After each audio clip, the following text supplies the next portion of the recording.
یہ واقعہ حضرت امام حسین علیہ السلام کی شہادت کے بعد پیش آیا، اور یہ واقعہ نہ صرف روحانیت، معرفت اور کرامت کا مظہر ہے، بلکہ یہ واقعہ انسانیت اور عقیدے کی سچائی کی روشن دلیل بھی ہے۔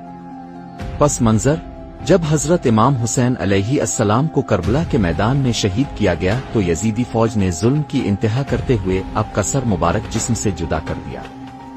پھر امام علیہ السلام کا مقدس سر نیزے پر بلند کر کے کوفہ اور شام کی طرف روانہ ہوئے تاکہ یزید کو فتح کا جشن منانے کا موقع ملے۔ یزیدی قافلہ جب شام کی طرف روانہ ہوا تو راستے میں ایک مقام پر رات گزارنے کے لیے ایک دیر راہب کا عبادت خانہ کے قریب رکے۔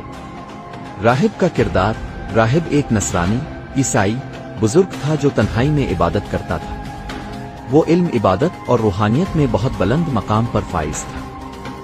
جب رات کے وقت قافلہ دیر کے قریب رکا، اس وقت راہب نے دیکھا کہ ایک نور کا ہالہ آسمان سے زمین پر اتر رہا ہے، اور وہ نور ایک کٹے ہوئے سر کے گرد چمک رہا ہے جو نیزے پر بلند تھا۔ راہب کو حیرت ہوئی کہ یہ کون ہستی ہے جس کے سر سے اتنا نور پھوٹ رہا ہے کہ زمین و آسمان جگمگا رہے ہیں۔ اس نے قافلے والوں سے دریافت کیا، یہ کس کا سر ہے؟ انہوں نے جواب دیا، یہ حسین بن علی کا سر ہے جو علی ابن ابی طالب اور فاطمہ الزہرا کے بیٹے اور رسول خدا محمد مصطفیٰ صلی اللہ علیہ وآلہ وسلم کے نواسے ہیں۔ یہ سن کر راہب لرز اٹھا۔ اس نے کہا، افسوس، تم نے نبی کے نواسے کو قتل کیا، کیا تمہیں شرم نہ آئی؟ راہب نے کہا کہ وہ چاہتا ہے کہ ایک رات کے لیے وہ مقدس سر اسے دے دیں تاکہ وہ اس کے پاس رکھ کر عبادت کرے۔ یزیدیوں نے کہا، یہ ہمارے لیے بے معنی ہے، اگر تم کچھ دینا چاہتے ہو تو دے دو، ہم دے دیتے ہیں۔ راہب نے پیشکش کی کہ وہ 10,000 دینار دے گا اگر ایک رات کے لیے اسے سر مبارک دے دیا جائے۔ سر مبارک کا نورانی اثر، یزیدیوں نے سر مبارک راہب کے حوالے کر دیا۔ راہب نے بڑی محبت، ادب اور تعظیم سے امام حسین علیہ السلام کے سر کو لے کر اپنی عبادت گاہ میں رکھا۔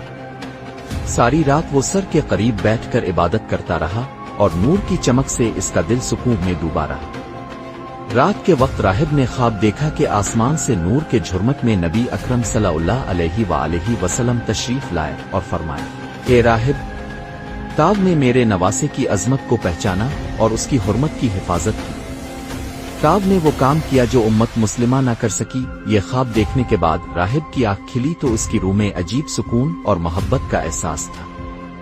راہب کا اسلام قبول کرنا، اس نے صبح ہوتے ہی یزیدی قافلے والوں کو بلایا اور کہا، گواہ رہو، میں اسلام قبول کرتا ہوں، حسین کا دین ہی سچا دین ہے۔ اس کے بعد اس نے امام حسین علیہ السلام کا سر واپس کیا اور کہا، تم لوگ ظلم کی علامت